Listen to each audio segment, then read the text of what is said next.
October 26, 2025న 40,000 అడుగుల ఎత్తులో ఒక ఫ్లైట్ ఎళ్తూ ఉంది. సడెన్‌గా అరుపులు వినిపించాయి. మమ్మల్ని ఎవరో స్టాప్ చేస్తున్నారు, నన్నెవరో స్టాప్ చేస్తున్నారు అని జెప్పి. అదెవరు? అసలు దానికి రీజన్ ఎవరు? అంటే ఒక ఇండియన్ స్టూడెంట్. సో, అసలేం జరిగింది? దీని వెనక స్టోరీ ఏంటనేసి ఈ వీడియోలో మీతో అయితే షేర్ చేస్తాను. సో, ఇంకెవరైనా మొదటిసారి మన వీడియో చూస్తున్నట్లయితే తప్పకుండా సబ్స్క్రైబ్ చేసుకోండి. వీడియోకైతే లైక్ చేయండి. ఎవరికైనా యూజ్ అవుతదనుకుంటే షేర్ చేయండి. Story. A scary scene unfolding on a Lufthansa flight this weekend. A plane traveling from Chicago to Germany forced to divert to Boston after a passenger stabbed two teenagers on board with a metal fork. Authorities say the suspect, a 28-year-old Indian national, stabbed the first victim in the collarbone, then stabbed the other teen in the back of the head. NBC News national law enforcement and intelligence correspondent Tom Winter joins us now.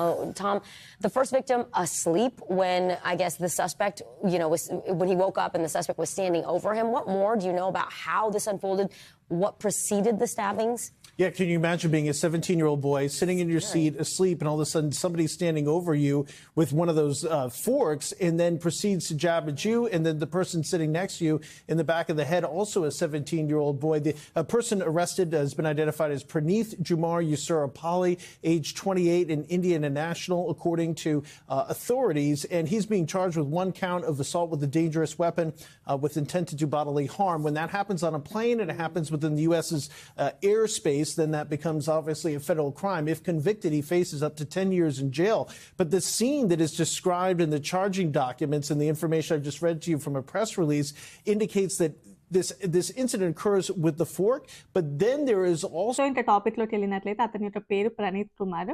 యూఎస్‌లో master student. అతను చికాగోలో ఒక యూనివర్సిటీలో masters చేస్తున్నాడు. F1 visa మీద ఉన్నాడు. Almost అందరి students లాగానే అతను కూడా స్ట్రగుల్స్ ఫేస్ చేస్తున్నాడు. అండ్ యూఎస్‌లో ఒక పార్ట్ టైమ్ జాబ్ చేస్తూ ఉన్నాడు.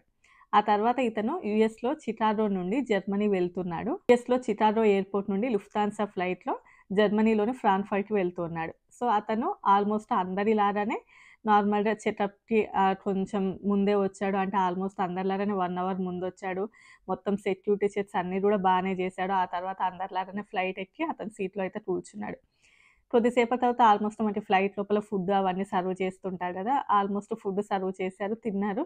తిన్న తర్వాత వాళ్ళు రిమైనింగ్ ప్లేట్స్ అవన్నీ ఉంటాయి కదా! అవి తీసుకొని వెళ్తూ ఉంటారు కదా! ఆ టైం లోపల వాళ్ళు సర్వ్ చేసినటువంటి స్పూన్స్, ఫోర్క్ అవన్నీ ఉంటాయి కదా! ఫోర్క్ అవన్నీ. సో, ఇతను ఏం చేశాడంటే ఆ ఫోర్క్ ఏదైతే ఉందో ఇతను తన దగ్గరే ఉంచుకున్నాడు. వాళ్ళు కూడా అంత పట్టించుకోలేదు. ఐ మీన్ అంతగా ఏం అబ్జర్వ్ చేయరు కదా! సో, అలా ఉంది. ఆ తర్వాత ఏంటి అంటే కొద్దిసేపటి తర్వాత అప్పుడే నిద్రలోకి వెళ్తూ ఉన్న టైం లోపల ఇతను లేచి నడుచుకుంటూ వెళ్ళాడు. సో, ఇంకా ఆల్మోస్ట్ మనకు తెలుసు ఫ్లైట్‌లో ఎప్పుడు కూర్చొని ఏమి ఉండరు కదా! కొంచెం అటు ఇటు నడుస్తూ ఉంటారు.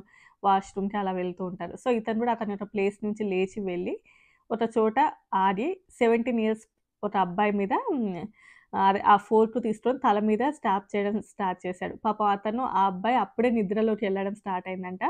సడెన్‌గా అతను లేచి నన్నెవరో స్టాప్ చేస్తున్నారని అరిచాడు. ఆ తర్వాత అతని పక్కన ఇంకొక 17 ఇయర్స్ అబ్బాయి ఉన్నాడు.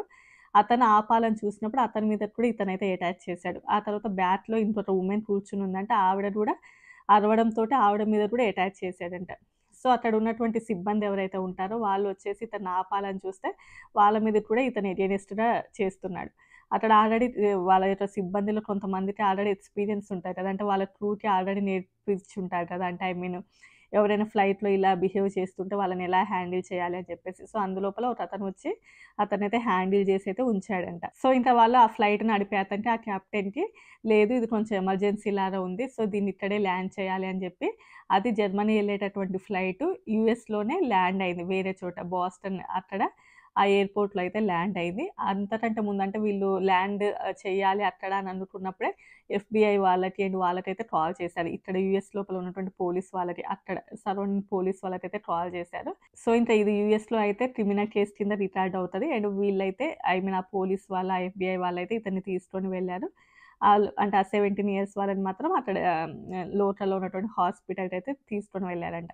సో, ఆ తర్వాత ఈ ఎఫ్‌బీఐ వాళ్ళు ఇంట్రాగేట్ చేస్తే ఆ ఇన్వెస్టిగేషన్‌లో తెలిసిందేంటంటే ఇతని యొక్క పేరొచ్చేసి ప్రణీత్ కుమార్ ఇండియన్ స్టూడెంట్ అని చెప్పేసి.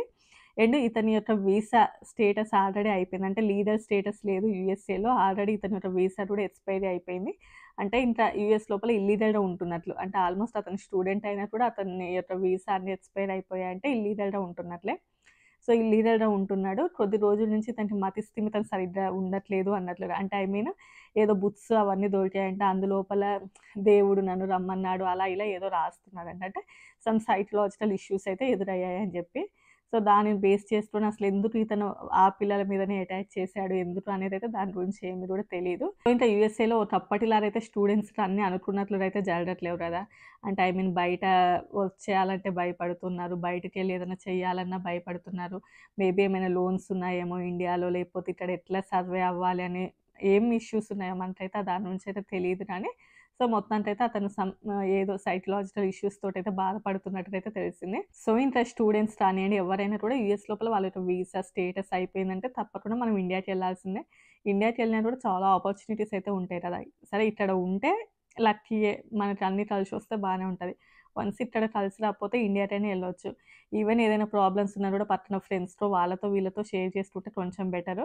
బట్ ఇతను ఎందుకు ఇక్కడి నుంచి మరి జర్మనీకి వెళ్ళి అక్కడి నుంచి మరి ఇండియాకి వెళ్దామని అనుకున్నాడా? ఎందుకంటే ఇతను ఒకవేళ జర్మనీకి వెళ్ళిన తర్వాత మళ్ళీ రిటర్న్ యూఎస్ఏ రావడానికి అంత ఛాన్స్ లేదు కదా. అంటే ఆల్మోస్ట్ అతని వీసా అన్నీ కూడా అయిపోయాయి కాబట్టి.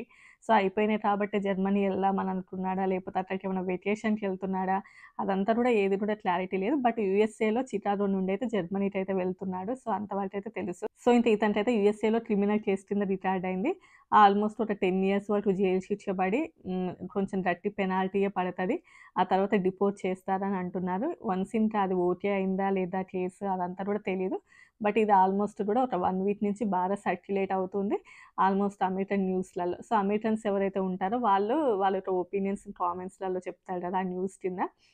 సరే ఒక ఇల్లీగల్‌గా ఉండడమే చాలా పెద్ద తప్పు. ఇంకా ఎవరైతే పిల్లలు ఉన్నారో వాళ్ళ మీద అటాక్ చేశారో అది చాలా పెద్ద తప్పు అని చెప్పేసి. అండ్ ఆ పిల్లలు ఓకే పాపం బ్రతికే ఉన్నారు. ఒకవేళ ఇంకొంచెం గట్టిగా ఏదైనా జరిగి ఉంటే వాళ్ళకి ఏమయ్యేది అని చెప్పేసి. అండ్ అతను తల మీద కొట్టడం వల్ల కొంచెం బ్లడ్ అది కూడా వచ్చిందంట వాళ్ళకి. వీడియో చూసిన వాళ్ళందరూ కూడా ఆ 17 years పిల్లల మీద అయితే చాలా కన్సోల్ చూపిస్తున్నారు. అండ్ ఇతనిని మాత్రం అసలు ఉండడమే ఇల్లీగల్. అండ్ ఇంకా ఆ పిల్లల మీద అటాచ్ చేయడం ఏంటి అని చెప్పేసి. ఈ వీడియో నచ్చితే లైక్ చేసి షేర్ చేసి సబ్స్క్రైబ్ చేస్తాం. By by.